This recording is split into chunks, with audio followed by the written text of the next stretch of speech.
Hello everyone, Teacher Gaming here. Welcome back to another video on 40k Tacticus. Today we're gonna talk about the Guild War season that has just ended, the Machines of War, and the upcoming Legendary. So if you're ready, let's take a closer look. Impurity shall be your armor, hate shall be your weapon, immortality shall be your reward. So we're gonna start off with the Guild War. Season 3 has just ended and it has been an absolute blast. We finished with 6 victories out of 6 battles, so that was pretty good in DK Crew, and I'm thinking we might go up a level. I'm not sure yet, but it would be really awesome. But at level 2, you are unlocking some full legendary lineups instead of only capped at epic, so there is that because we still want to win, but we also would like to have some good battles, and we did have some good challenges against guild higher than us, and leaderboard wise, we finished 11 spots out of top 1000. Pretty, it sucks, but it is what it is, and then we can see all the top ones. It's really cool. I like the Thousand Suns name. Bloody Rose, gotta be honest, cool name. So, but Guild War was definitely a fun thing to do. Now, as always, remember to check the Guild War shop. I believe it is on Sundays where you get a free legendary XP tome, and you do need those to go from level 35 to 50. I believe it's 25 of them, maybe more. I'm not totally sure, but you need a lot after level 35, and that is towards diamond and gold free. Have to get gold free before you get to diamond. So make sure you go in here and do that. Now, if you haven't unlocked anyone, I know Morgan Ra is in here and he's really good for many events, but considering we just had Machines of War, and I'm gonna talk about that in just a moment, I might actually suggest Rodbone because he is a healer. He is a really good with Chaos because he can heal and he also has a 75% chance to revive. So that's a really good one to go with, and he's only 250 shards, and healers are really viable for many different game modes. So consider that. I also use him in a live tournament arena, so I would definitely say it's a good one to go with. Now, the next thing we want to talk about is we want to talk about the event that has ended, Machines of War. It was made so you couldn't finish it. Like, if you used all your tokens, you should have gotten to Epic Tier 2. And then next time, when the Machines of War come back in a few weeks, I believe it's 4 or 5 weeks, 5, I'm gonna go with, then you can go with the same Machine of War, or you can go with a new one. And they will keep adding machines in the future, but you can always select the initial 3. So it's up to you what you want to do. Do you want to go back to the one you already done? Do you want more Machines of War? What do you want? Now, I'm gonna go in here and show you the one that I went with. I actually went with the Biovore and I got it to rare and it's ready to go to epic next time if I continue it. And I gotta admit, these spore mines, especially this one which doesn't cost ammunition, they're actually really fun because if they are alive, well, they do damage. So AI will automatically kill them.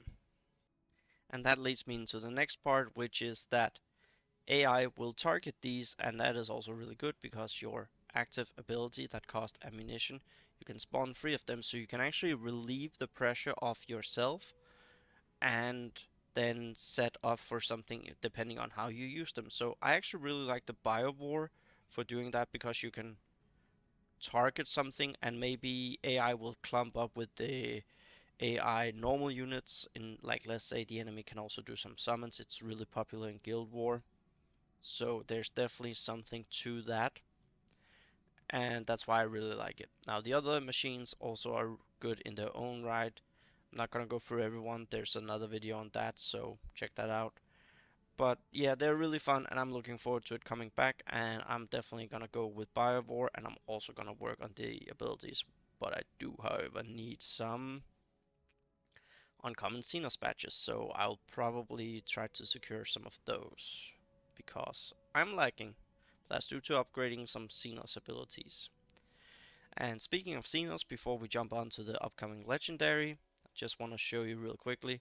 I got my boss, Golgurts. He is now at Gold 1. I'm working on Snog, who is also legendary, those two. And then here we have another one well on his way to legendary. That is gonna be amazing to have another one.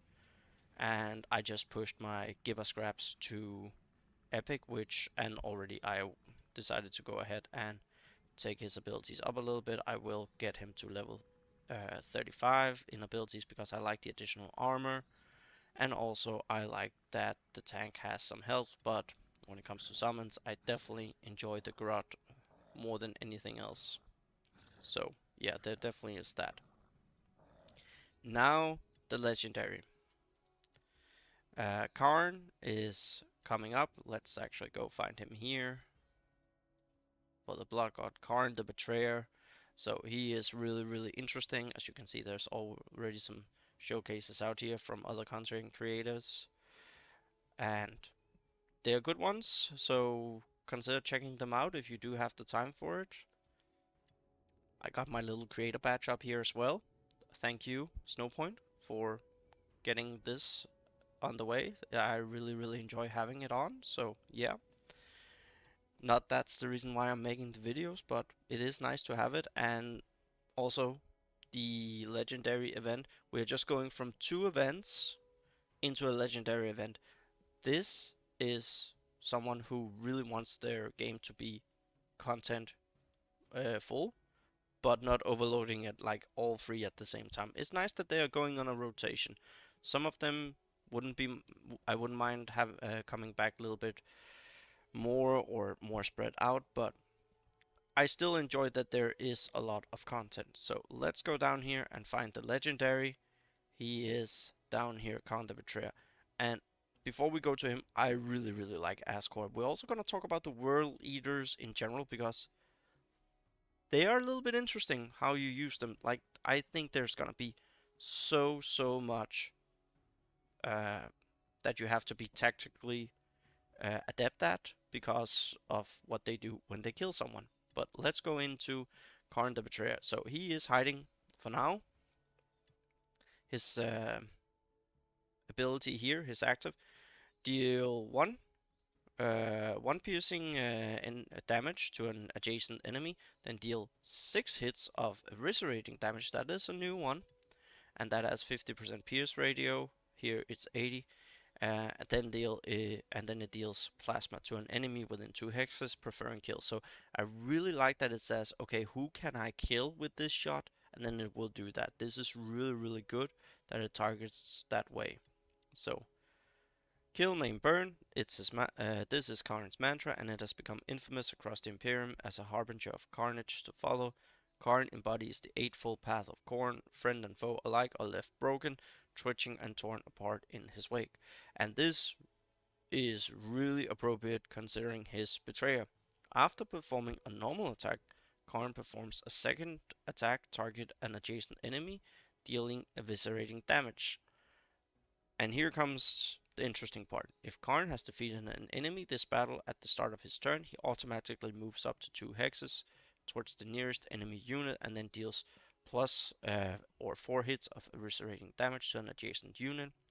Karn prefers enemies for this automatic move and attack, but targets friendly units if no enemy is in range. So that's really interesting. And the fun thing is that if this one had just been all damage, well, that would be really good because that way they all have that and they could negate some of the damage that he would do to his allies. And yeah, we just hear he has rapid, so that means he gets +1 move. I believe he has free movement at present time, and his normal attack has free. The other content creators have also done stuff about that. But yeah, he is really cool. And the skull from, remember, it's the first of 3 events. All legendaries are ×3, so that's really cool. Now, what I've been thinking a little bit about is it's nice that he can get kills and do all of this. But if we think about it, Ascor, he does this with damage, and he also wants to take some hits. That's really nice. So He doesn't need to do kills himself, he just needs to be hit and be tanked. So that's also why that I think Rodbone would work really great for now. Might as well just get Silver 2 because this guy is actually really fun to use and I think he's really, really strong overall. So just gonna buff him up. I definitely plan to get him to gold because he's really good at soaking damage, so that's really nice. And then we have Macer, who I haven't invested that much into. This is really nice. This is also why Rodbone is really good for this because yeah, you can regenerate some heal and also like if he dies, you can resurrect him and then here he goes again. So they would be really strong. But here comes the interesting part about the World Eaters. You can do more damage with Kharn, but when Rask defeats an enemy, they gain a shield with health. So I think they are really, really interesting as a team because you want to actually have Rask get the kills. And wow, I'm one shot away from another star. I could probably get this from Onslaught. I'll take a look at that. But yeah, overall, it's really, really a fun team to go with. And remember, in the legendary event, there is 3 different tracks that you can do, and there are specific traits that will score you points. They are on the official Discord, so remember to be a part of that. But there is an overview of what traits will be available and how you score the points, or at least maximum points, and you should be able to get to wave 8 or level 8 to imagine that you can get an unlock, and that would probably be epic and gold. So you might not be able to get there, but it's really, really fun to do these events. And the best part is, if you don't complete it, I don't think I will complete it myself. But then when he comes back next time around, I'll probably get him. So that's really cool.